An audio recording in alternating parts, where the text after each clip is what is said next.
Alright, we're filming. I think so. Alright guys, so this is the pre-recorded version. If you're seeing this one, thank you for watching. We're going to talk about basically toxic idols in the world right now and the culture and the way that society influences people in the wrong ways. And this will be a hard topic because obviously we've seen a lot of things in our life that influence us to think we have to be some type of way, and it's not always true or good for you. Okay, we're going to begin. We're going live on Facebook. So, that was my little dance. What is up? It's your girl, looking like a whole lesbian. Bree, Ariel again. This is our 15-minute preview of Sunday or Tuesday. We'll figure it out when we get there. But we're talking about whatever the title of this video is, which is toxic role models in society. This all kind of stems from the idea of self-help. Like when I started with Surviving Overload, it wasn't to be like a role model, and that's kind of something that just happened. So like I have a lot of people that message me all the time, especially with like the book that I'm slowly writing about their story. It really is, but they keep calling me and yelling at me to hurry up. It takes a lot to be a role model, and not everybody is capable of doing the right thing all the time. Hi, it's me. But you find a lot of toxicity and a lot of people like within the self-help culture that make you, if you believe it, you can succeed, and believe, achieve, all that good stuff. And sometimes it takes a lot more than waking up and smiling about it and having a good life. So toxicity really, I feel, starts within the self-help community. To be honest, I think toxic role models start as soon as you're born. You're told that your parents are your role models, and sometimes parents are shitty. That doesn't mean that you have to be like them. You should strive to not be like them, but unfortunately, because we're told, like, be like your parents, and that's why we have cycles of domestic violence and, drug use and abuse and all that other stuff. So I'm going to let them speak words, because I speak a lot. So, Bree, your thoughts on the topic? Don't we all? I think that it's really easy to, obviously, in this day and age, there's a lot of self-help groups, such as recovery groups, obviously, because I run a lot of them and I speak on behalf of my own.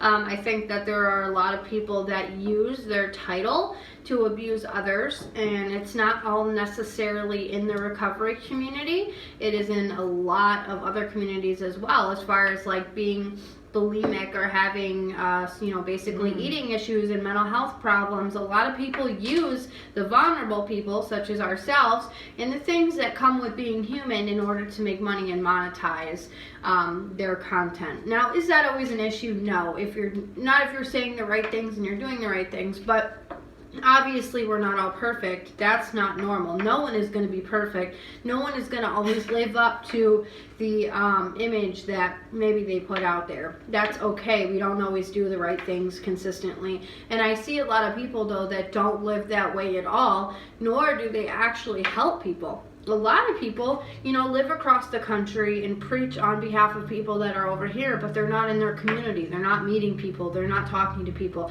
They're not taking the time to get on a one-on-one level with anybody. And that's pretty crappy if you're somebody out here who's talking on behalf of the people that you want to help, yet you're not in with them or talking to them or having any type of interaction with them.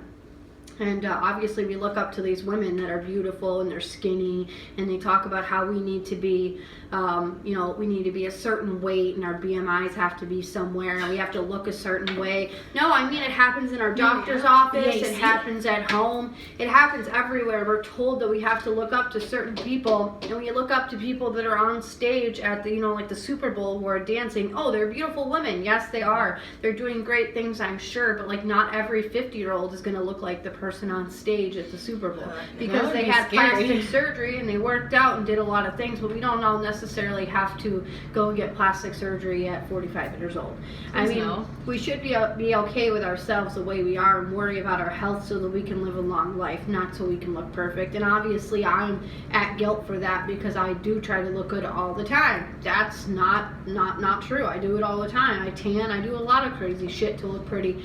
I just yelled at my boyfriend for not letting him get my eyelashes and nails done on Sunday. So it is what it is. We're all a part of it. I don't I specifically look like shit all the time that I do any kind of like live, anytime I do any kind of speaking convention, because I'm not saying I'm a 7, all right? I'm a solid 4 most days, but that's not, I don't wake up with purple eyelids and 10-foot long, you know, eyelashes. That's just not realistic. So like, this is realistic. This is bare minimum realism, and we don't, the one thing that we're gonna get more into on Sunday is, thanks, Sky, is my biggest thing is the toxicity of multi-level marketing or pyramid schemes. I mean, everybody's been a part of them, but there's one in particular that I always make fun of my friend for. It's like overpriced shit. And they prey on women of sex that have been sexually abused. So I actually looked into their retreat, the Havens some bullshit. And it was like, you can't have self-harms in the last 5 years, you can't have been violated in the last year. And I'm like, all of these things, people who are sexually assaulted are probably self-harming. Hello. Yeah. It's that doesn't even make any sense. They marginalize this, and they don't have any therapists there. I'm not going to say the name of the company because I don't need everyone jumping down my throat. You can guess, I'm sure. Leave it to your imagination. Overpriced ass shit. But they don't have therapists. So the idea behind that is the toxicity of you can help yourself. You're a woman and you're strong. First of all, I think Die Hard Feminist is a very toxic environment in itself. I'm not talking about, you know, people wanting to empower themselves. I'm talking about a group of people marginalizing and tearing down anybody who was born with a penis. That's super toxic, and that's where a lot of these pyramid schemes come from, is the idea of feminism, which is toxic in itself. You don't have to, yeah, Jen, she already knows which one it is. You don't have to sacrifice yourself and what's happened to you and go to this retreat and get your makeup done and your hair done and sit in a jacuzzi and everything's better. And that's where the toxicity of self-help comes in, is because we think that we're told, like, again, if you wake up and you smile about it and you're gonna feel move better on from the past and you don't think about it, that you'll feel better and you'll do better, and that's not how it works. We're allowed to have stages of grief, and we're allowed to have stages of depression, and we're allowed to have stages of just being angry at things. And for some people, that transgresses into their adulthood. Like, I'm a super big cynic, but when it comes to people that have been in unfortunate situations, I'm always going to root for the underdog, because I've been the underdog. But again, like, you don't have to put on a smiley face and be okay all the time. As much as it pains me to say this as somebody who does do that, because it's not good for everybody. And when you're showing that you only have one emotion that's happy, and you know, you're not vulnerable at any time, I'm just like, that too. Okay. Yeah, I mean, and then people, like, if they catch you in that off mood, they're like, what's wrong with you? Right, like, I was that scary person. And like, well, just smile about it, guys, it's okay. And inside I was like, I'm gonna kill myself. So you're allowed to feel negative emotions, and that's what self-help culture doesn't allow us to do. So that's why we're allowing you to do it. Be fucking sad, bro. And it's not, put on your sad face. It's not wrong to try and be happy, and that's not what we're saying. We're saying that if you're somebody who is struggling internally and never externally showing your emotional patterns, nobody is ever going to be able to see where you need help or where your issues lie. If you consistently shove down your mental health issues and the things that you feel, the thing is, when you talk about it, you see how sick it really is. A lot of people think that how they view the life and how their depression and everything, they think it's normal. They're told it's okay, everybody has it, move on, you know? And there's nothing wrong with going to a psychiatrist and getting put on medication, or going through basically what you have to go through to get where you need to be. And I'm not saying, I am definitely against a lot of medications, I'm not gonna lie, I am. And I am a very big hypochondriac myself about taking them. But at the end of the day, is the risk different than the reward? If you feel like going on a regimen is going to help you, then it's not a bad thing. And a lot of times now we see all these posts with people saying, no, you shouldn't get on meds. No, there's no reason. You literally can take care of it with yoga and deep breathing, and that's not true. I mean, for some people, pyramid schemes. Yes, I do believe that there is a homeopathic way to get through some of these things if you're not at a higher level of internal mental health. If you don't have really bad mental health, yes, maybe there are ways to curb it, and there are coping mechanisms that can be used that don't mean you have to take medication, but there's nothing wrong with going on a medication to get better. There's nothing wrong with that. There's nothing wrong with doing the things that you have to do to get to be in a better place, and there's nothing wrong with voicing it. I know this community, they're so contradictory. They tell you to voice your problems and talk about it, then they tell you to smile and be happy and pretend it doesn't exist. So they ask you to put it out there and make yourself vulnerable, and then just they smile cut you down and tell you all that the there's time. nothing really wrong. Yeah. And that's disgustingly wrong, because a lot of us do suffer with a lot of things. The biggest irony in my life that I point out to everybody is that, so every school in Chautauqua County has an award. It's called the Optimist Junior Citizen Club Award, and they give it to one high schooler and one middle schooler. Really? And I got it, right? So way back, almost 10 years ago. 10 years ago. Well, not yay. No. So I got this award, and I was like presented with it, and it was like in the face, like persevering in the face of like adversity and negative things happening. So obviously the guidance counselors knew Oh my God, what was I think going I got on. one too. And then 6 months later, I tried to kill myself. I was bleeding in the back of a cop car, and I'm like, that just goes to show that the persona that I was giving off, and the one that I still give off all the time, is just me being happy all the time, because that's what I think other people deserve. It's what people want to see. Yeah, people don't want to know about your problems. They don't really care. No, it's not like that. Problems. They care, but we're told that, it's better. We want a society like a utopia where everyone is happy and like walking around all the And time. the So same. that's what you want to give off.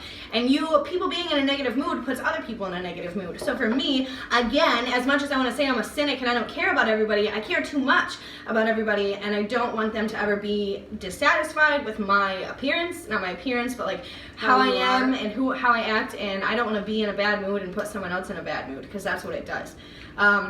But again, when you win an award that says good job being happy all the time, and then 6 months later you're at Jones Hill, you kind of have to put life into perspective. And unfortunately, I did fall back into that pattern of like, I'm happy all the time, life is great, oh my God. And then this, shit happens, and I'm like, well, life is still great, it's wonderful, and it's not. So No, and I mean, we punish. You got to think the kids that don't show up to school get punished for not showing up to school, but yet they don't get actually treated for what's going on. I know mental health if days. I Oh, missed yeah. a ton of school, you missed a lot I of did. school. I had so We many both mental missed- health days where I just stayed home, and like I would say something ridiculous to my mom or I my have a stomach stepdad. ache. Yeah, or I would just be like, oh, I can't go in because I didn't do this paper, which was done sitting in my bag. Like, yeah. I just had a day where like, I can't go.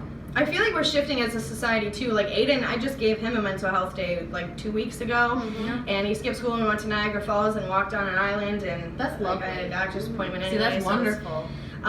I wouldn't have gotten that. Not to say like the guardianship people that I was around wouldn't give that to me, but we weren't at an understanding that people's mental health waivers, and there's nothing okay with that. That's why it's so irritating. People are like, oh, I've never been depressed. I've never been. It's like, you definitely have, and the reason, like, why you deny that is beyond me, because depression isn't this one page, you're sad and you want to kill yourself. Like, it's like you. Everyone can be sad. Right, like everyone is allowed to be sad. Having a panic attack. Especially me, like I'm doesn't diagnosed mean ADHD, dude. Like the literal definition of my diagnoses is that I'm a moody bitch, okay? So I'm not happy all the time, and sometimes the wind blows that way instead of that way, and it pisses me off. Like, that's just how it happens. So people need to stop having that persona of like, I need to be Switzerland all the time, like everything is neutral and everything is fine. I'm not honestly reading that right now.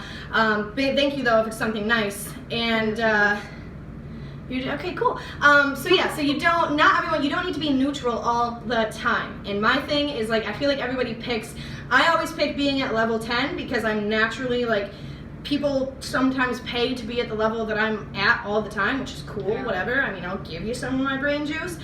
But other people choose to be like neutral, and then still other people tend to be down here, and they're just negative all the time. And that's a funny joke.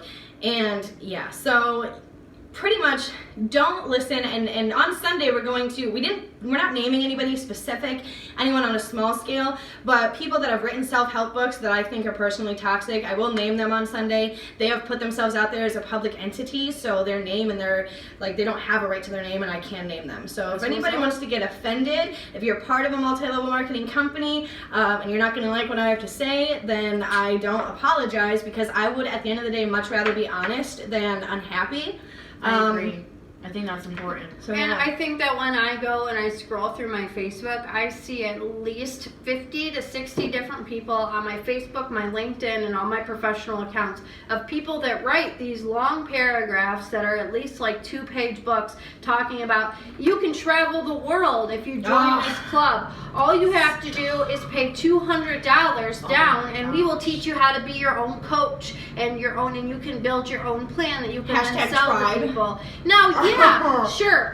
There are probably some good out there. I'm not going to diss all of them. But what I'm saying is, at the end of the day, that's not always true. And they're preying on you as a consumer that's reading this, that's hurting because you work a 9 to 5. And you're going to say, why can't you spare 200 of those tax dollars? Then a month later, you're like, hey, you're messaging them. Why aren't I getting any customers? What am I doing wrong? And they're going to say, you just didn't build your platform right. You didn't message enough people. You're not going outside of your customer, your comfort zone, Jen. We're going to work with you on this. We're going to get you a personal coach to talk with you today and figure it out for you. Like, you just have to pay $300 for inventory. Right, and that's what they do. And the thing is, I'm not saying it's a bad thing to go out and be an entrepreneur and do those things, but it's not always realistic. So don't leave your basic job to follow these people. They don't live the lives they show online where they're skiing all the time and they're across the country in their Belize. These things, yes, you watch them and you want it, but that's like them once a year, and they actually have a side job most of the time. They're all-inclusive trip that they have to pay to get there. Right. And the thing with that too is I feel like a lot of people, again, toxicity for me comes out of feminist culture and pyramid schemes and self-help. Those are the 3 biggest things that I think are super toxic for, young women and men and all these other people.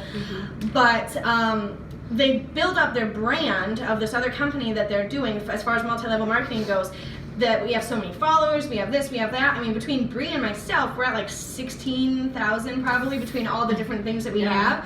But we're all like mad chill. Like, I look like this on purpose. I don't need to, look 100% every day. I work at, where I work at, that I'm not going to say the name of. People showing up saying, and hey. I'm just I'm a regular person. If I wanted to boast about my following, that's not what it's about. So that's really where the toxicity shifts from wanting to be a social media presence to understanding that being a social media presence means nothing at the end of the day. It actually means responsibility, because you have people that are actually looking up to you, and if you don't do the right things, people tend to use that as a reason to go off and do the wrong things. So a lot of people abuse that power and use it to basically assume they're always right. Like, hey, I'm going to write this on my Facebook and my followers are all going to agree with me, so at the end of the day, nothing you say matters. And then they do that to basically co-sign their own bullshit. And it happens a lot in all the different worlds, basically the recovery world quite a lot. And not just that, people that actually oppose the recovery world, that try to defend the people that are victims of the recovery world, there's a lot of bad people on that side too. So it's really hard. Basically, be a good person and work on yourself. And if you're working on yourself and you're actually talking to the right people, it's not that we don't care about your problems, it's that there's a person out there who's actually knows better on how to work with you on your problems. Because they're actually a professional and it's their job.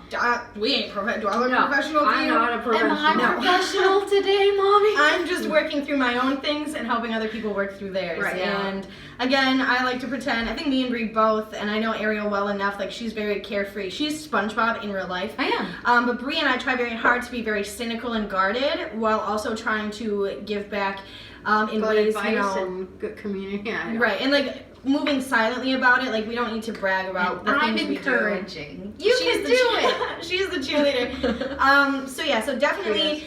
My biggest life philosophy is that even if you help one person, you've already done your job. I've had plenty of people tell me things that they've gone through because I've been strong enough to be able to share what I've gone through, and some of these people are like, I've never told anyone this but XYZ. But now I feel like I can. Right, and to me, like, being that person is more important to me than any mistakes that I've made or any mistakes that I'm currently making, because someone else doesn't have to live with and feel the way that I felt for the longest time, that there's nobody else out there.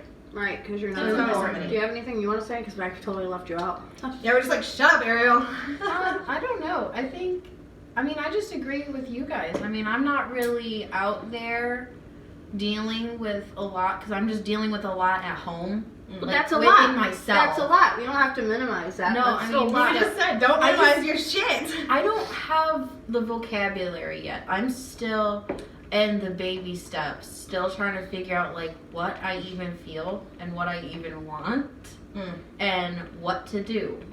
So literally I'm sitting here listening to you guys, agreeing also, but like also learning. Right. So like And we'll expand on that on our next video. So probably the next video will be out on Sunday. We're gonna do these talks. Hopefully every Sunday, probably a preview, like a shorter version every Wednesday or whenever basically we can have time to do that. Go ahead and check out the pages. If you need self-help with real self-help with like recovery advice, you can go and check out Breaking Chains. Basically a lot of it is interviews with people that are in recovery. I am doing more later on down the road. Check those out if you want to hear some stories that you can kind of identify with. Other than that, there isn't real like hardcore advice on there. We do throw some memes up and stuff, but we are working on making that a lot more intricate. And Crystal here, she has Surviving Overload. That is going to become bigger. There's going to be a lot more on it. Yeah, if you've been in there and it died, I'm terribly sorry because I was also trying to meet this deadline for the book and also working and also going through stuff. So sorry for the inconsistency. It's not easy, and I know that you have to be consistent to do these things, but we're not perfect, obviously. We work full-time jobs, we have children, we run pages, and I speak places. By the time I get done, it actually becomes more about me, and that's sad to say. But like when I'm working on doing like a meeting here and here and here and here and here, I don't really get enough time for my page, and it sucks because at the end of the day, I feel more obligated towards my page than I do sometimes other things, and I can't make the time for it at times. And I try, but we'll work harder towards being consistent. Thank you guys for watching, and we'll see you again on Sunday. Well, let's not shut off.